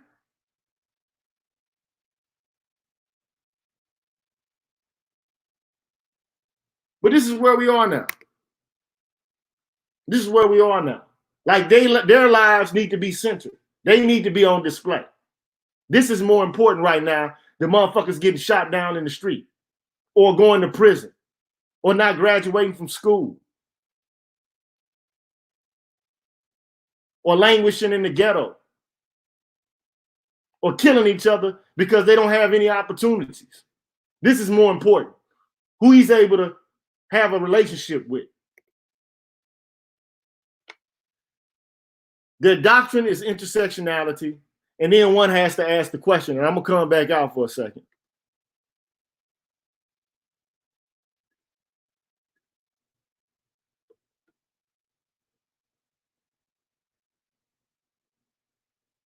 I'm coming back out for a second. Just to see where I'm at. Thank you very much, Jerome. I appreciate it, brother. So look, all I'm saying is, let me just go back in. Their doctrine is intersectionality, right?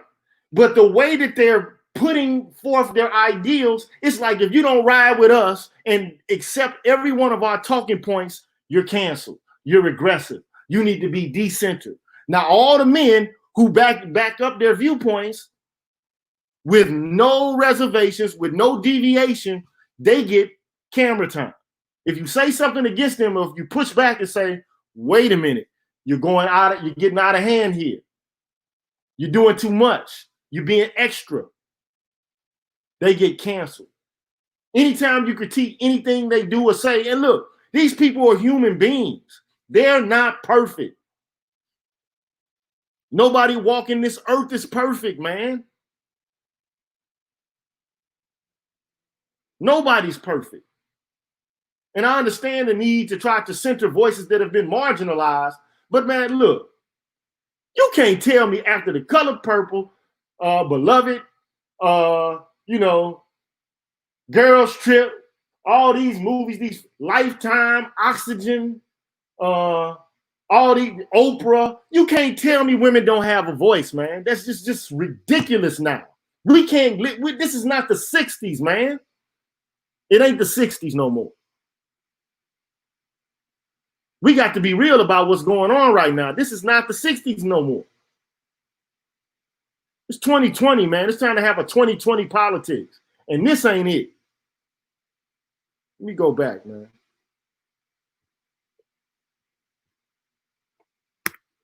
I'm going to show you this video. And I don't know if you've seen it already, but it kind of shows or demonstrates the ways in which intersectionality and the call to obey its precepts is almost religious-like. Check it out.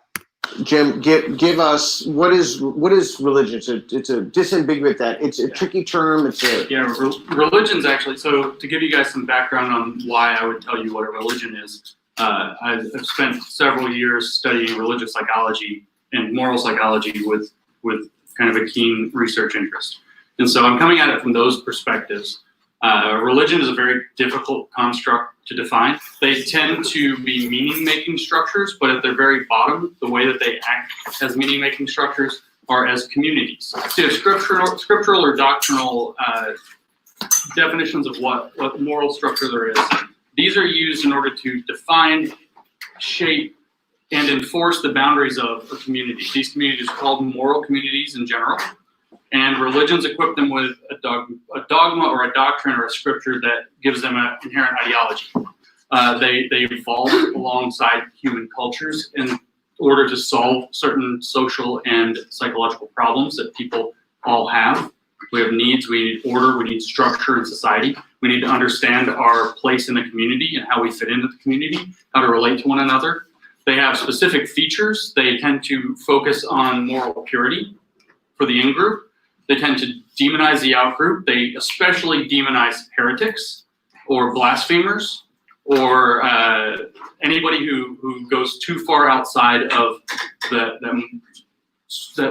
dogmatic often structure of belief that threatens it. Those people are often excommunicated. So these kinds of structures are very prominent within religions.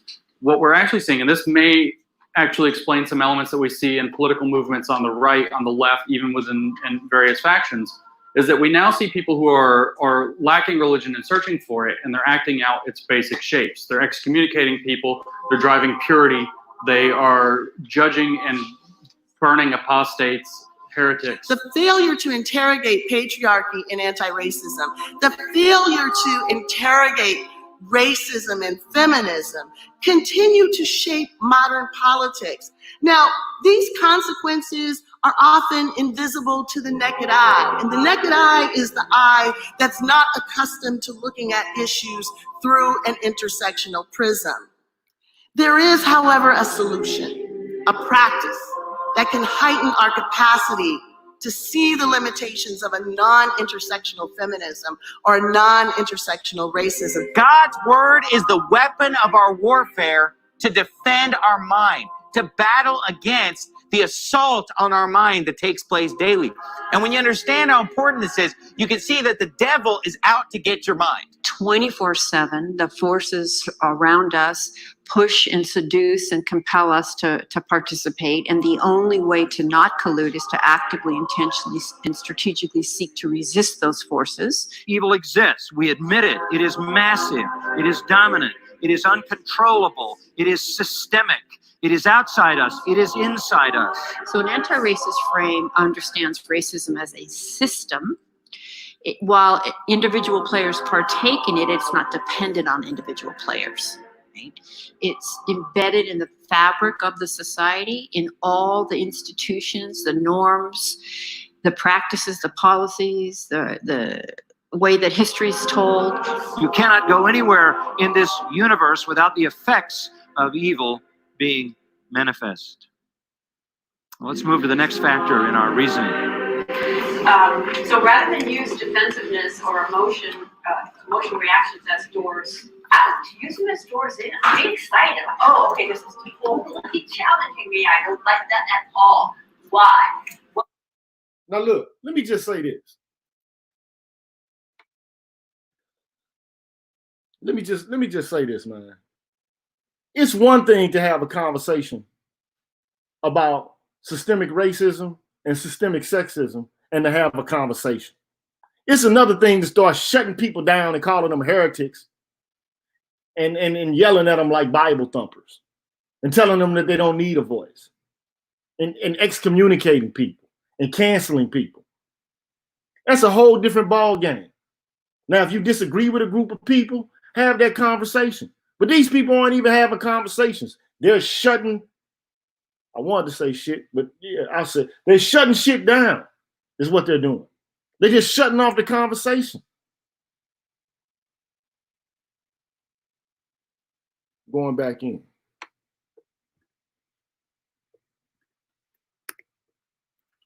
One of the ways that they're shutting the conversation down is through shame. They're bullying people. To me, what this is aggressive, it's passive-aggressive behavior. It's the kind of behavior that little girls use when they're bullying other little girls. Or women when they're bullying each other. These are the tactics that are being used. It's not direct aggression, it's passive aggression. I'm not going to talk to you. We're not going to let you speak. I don't want to talk. You ever have a girlfriend? I don't want to talk right now. I don't want to have a conversation right now. I don't want to talk about it. I don't want to discuss it. That's what's happening right now. That's how I feel about it. That's exactly how I perceive it. I don't want to talk. I don't want to have a conversation. I don't want to get through it. I don't want to. So they cut you off, they excommunicate. Then they're attacking people online. They're scouring through people's social media accounts, trying to figure out if they said something that they could be incriminated for. So if you say something that they don't like, or you say something that seems sexist, they can attack you on it, call you a name, label you a transphobe, a homophobe, and then they can get you fired from your job. Because ultimately they want to destroy your reputation, make you lose your job, prevent you from being able to publish if you're a scholar, or to gain a job or appointed to a job. That is the goal, to knock you down in social status. But it ain't just scholars that's doing this. It's happening on a regular day-to-day basis. Like when your girlfriend calls the police. That's reputation destruction. Even if she is violent. Don't matter. Because she got the Verizon man. She Gestapo. She the mafia. She made. There's a whole narrative, a discourse that's centered around women being victims. They're never the harbingers of death themselves, the messengers of death, the purveyors of death. They never are. Even though 1/3 of the men, the people that are killed when it comes to IPV are men. We're going to just ignore all that. We're going to ignore all the videos, all the incidences in which women have done horrible things and just explain it away like it never happened. Or never happens. So that's another part of cancel culture. Cancel everything you do that's negative, bring to the fore everything that the other group does that's negative, and then use it to try to destroy their reputations, make them lose their jobs, or to be humiliated in the public. We see this happening all the time. They just recently did it with 50 Cent. He was on an interview with Lil Wayne, and he basically said something about how he likes exotic women. And how black women, when they see him with these exotic women, they get angry. BGS did a video on this. And it's like, really, to be perfectly honest, black men are giving you what you want. Black women are the ones that are fixated with looking white and being light-skinned and having pretty hair and all this. They're the ones that's doing all this. You see men going out and getting perms and shit. Black men used to do this in the 60s. Even when the curl came back, men, I don't know, they must have slipped and tripped and bumped their heads and started to get on that bandwagon. But they ended that. That just came out of fashion real quick. Now you got black women spending billions of dollars to make their hair look like white women's hair. And if you say anything to any one of them about it, the first thing you're going to hear coming out of their mouth, well, I need to be able to manage it. It's hard to manage. How is it hard to manage the hair that comes out of your head? You manage it or you don't manage it. You just don't like the way it looks because it makes you look like a nigga because you don't want to be identified as a nigga. Let's keep it 100. Let's call a spade a spade. You hate yourself. You don't like yourself. You don't love yourself. You got, what they call it? Dysmorphic body disorder. Let's keep it 100. Black women don't love themselves. This is like, women are more narcissistic than men. They spend way more time in the bathroom getting ready than men do. Right or wrong?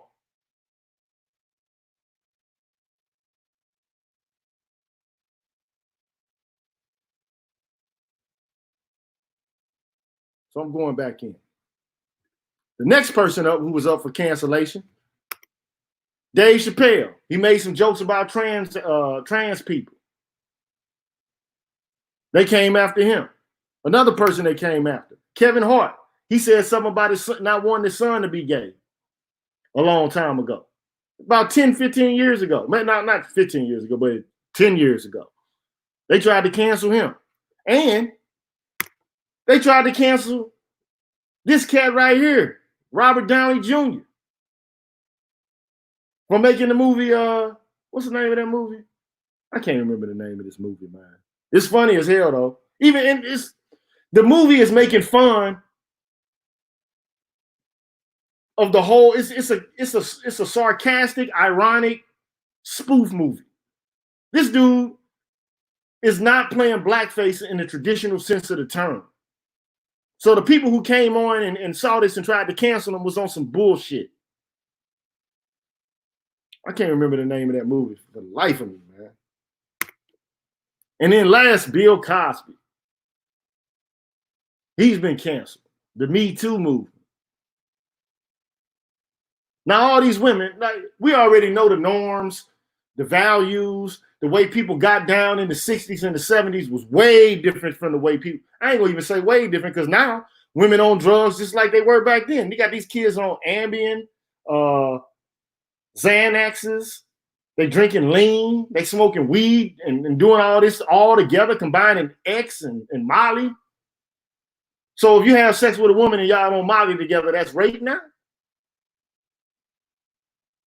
And then these women coming from 40, 50 years ago, making allegations against this guy.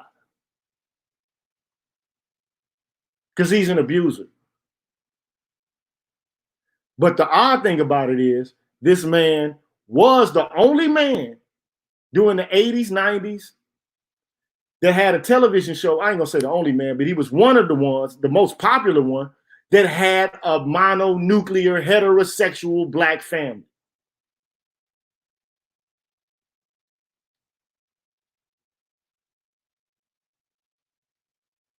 Isn't that odd? Isn't that, isn't that interesting? But the funny thing about it is, these women will cancel themselves. So even now, white feminists are looking at this like, man, you're taking it too far. So anytime you got white women who are feminists who are being canceled by feminists who are more radical than they are, you know it's a problem. Here's what they got to say about it. Do you know that 21 years ago, I don't know, it was today, but close to today, we were interviewed by Ben Wattenberg for the AEI program Think Tank, which aired on PBS. And the question was, has feminism gone too far? And I looked at the transcript, and it's amazing because all the things we are saying are truer today than they were 21 years ago about the excesses of feminism, the victimology, the male bashing, the panic over sexuality. At the time, 21 years ago, we were confident that it would be corrected. It was simply too mad to succeed. But it's still here. I know. Well, Christina, we sent up early warnings. You heroically, in the late 1980s, were in direct confrontation with women's studies professors at a time feminist philosophers. Yes, at a time when I could not get published. Okay, and finally, after my first book, Sexual Persona, was released in 1990, you wrote to me and told me of your problems. Okay, and we've discovered each other as allies, and that our status, it seems to me, as truth tellers, okay, is historically unchallenged. Okay, and I think that people are going to start to wake up and to realize if they'd listened to us to begin with, we wouldn't have these problems now. We wouldn't, and it was so obvious to me. I was criticizing the feminist theorists at the American Philosophical Association, and what they were writing at the time was just warmed over Marxism, with so much animus to American society, to men, to everything, to art, to beauty. And it seemed to me that it wouldn't take long for it to correct itself. It was never corrected. Mm-hmm. And what happened is you and I believe, won the argument. In the journalists agreed with us, and the court of public opinion was on our side. They won all the assistant professorships. They just quietly worked. They didn't care about criticism, because all criticism is by definition backlash. Well, a lot of people dropped out of graduate school. Okay, they're really free thinkers. The independent minds couldn't take the kind of conformism and the PC ideology that they had to kowtow to. I mean, I got letters like that once I was known in the early 90s. Letters came from all over the country, from former graduate students who said they knew they had no future in the profession, okay, because there was a total kind of brain dead attitude. You had a servile, sycophantish attitude you had to have to certain received opinions. Absolutely. In our interview 21 years ago, you mentioned the sort of Kremlin-esque, feeling of in feminism as a Kremlin-like environment, so much censorship and excommunication and so forth. And students today don't realize that there had been this this, kind of purge of anyone who was a dissident. I happen to have tenure when I started criticizing it, but if it would be career diminishing or career annihilating to criticize feminism, even more so today. Right. Well, when I was a graduate student at Yale, which was 1968 to 1972, I was the only person doing a dissertation on sex, okay, at the graduate school, okay, and I had trouble getting a job, because of it. I was the only openly gay person at the Yale graduate school, okay. A lot of closeted people, and I didn't even have a sex life, okay. I thought it was important to put a gay identity out there, but from the very start, okay, as feminism's ideology cohered and solidified, I could not have a single conversation, okay, with feminists either inside or outside the academy. They could not stand, again, just what you say, anti-art, okay, anti-rock and roll at that time, anti-Rolling Stones, okay.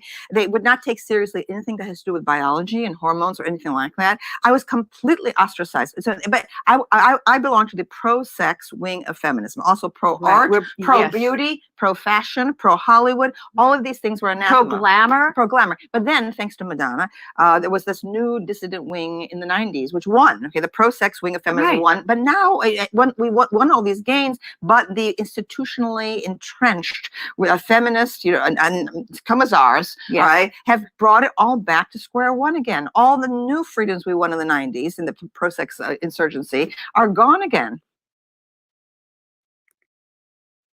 Well, anyway, at the end of the day, they can't all have it their way. If even feminists arguing with feminists, if they didn't toe the line, if they didn't get in where they fit in, they got canceled. Or they got ostracized, excommunicated. They got put into the category of those people who ought not to be listened to. So, yes, even they got canceled. Oh, Tropic Thunder is what it is. Man, y'all coming in late to the game, man. He said salute. I'm about to, it ain't gonna be too much longer before I get up out of here, but because I already been going for two hours, I never even expected to go in that long. But he said booger queen. Man, look, they can't have it their way all day. They can't just have it their way. The question is, where's the pushback from us?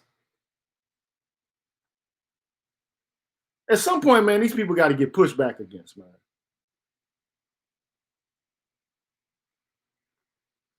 Next thing you know, you're going to start seeing Burger Queen. Any names associated with men, they're going to erase it. They're going to cancel that. You can't always just have it your way. My man Adam said they already got a Dairy Queen. You can't just have it your way.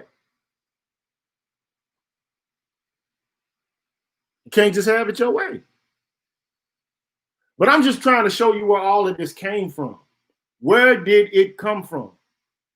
And it ain't just black feminists that's doing this. It's white ones too. But they're borrowing the attitude, the sassiness, the so-called fierceness. All of this is coming from the energy of the civil rights and the Black Panther movement. But what do these white women really, what do they have to complain about for real? Most of these white women. He says, how do we push back when our employment is tied to our research? Well, until you get tenure, you better be quiet. I don't care. I'm already canceled. So I just don't care. But I wouldn't be out here being too vocal about it until I got tenure. Then after that, I'll let it rip. So what? But the very idea that you got to be quiet, you have to be quiet. You can't say something. Like, can you imagine that? Like, that's like your mama telling you can't curse. Like, you don't need to curse around your mother, but I mean, you know what I'm saying? Like your mama telling you how to live your life. I'm grown. I can take these arguments, deal with resistance to your viewpoints. Like, who gets to have their way all the time? You know what this reminds me of? And I said this the other day. I showed an example of what I mean by a man who's kind of like doing everything that a woman once and never resist. You remember that movie Best Man? Let me pull this up, man. Let me find this.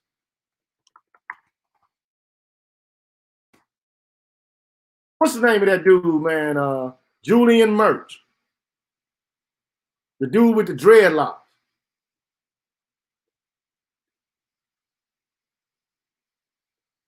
Yeah, this dude right here. Hold on, let me get this big on the screen.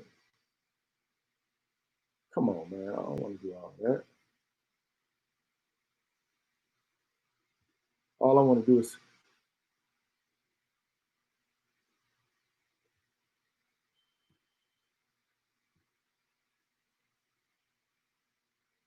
this dude right here. Let me go back and find him. I'm gonna pull him into the presentation here. Create a slide right quick. I'm just trying to find this pic so I can show you what I'm talking about.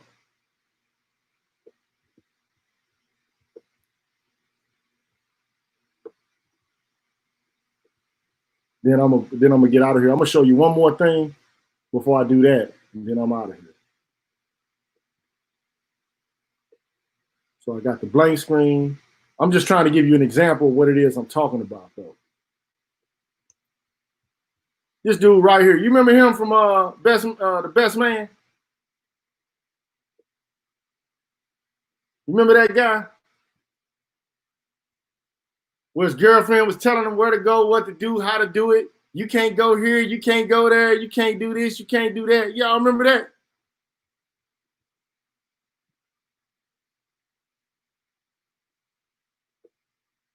That's how they got us right now. Like that guy right there. That's how they got us right now, man. We can't be this guy, man. We can't be this guy forever, man. Well, I thank you for joining me, man. I hope I gave you some insight as to the origins of all of this. And thank you, BGS, for holding me down. Thank you, Jerome, for the donation. Thank you, Kendra, for the donation. But ultimately, come on, man. Like this cancel game, it's going too far. It's going too far.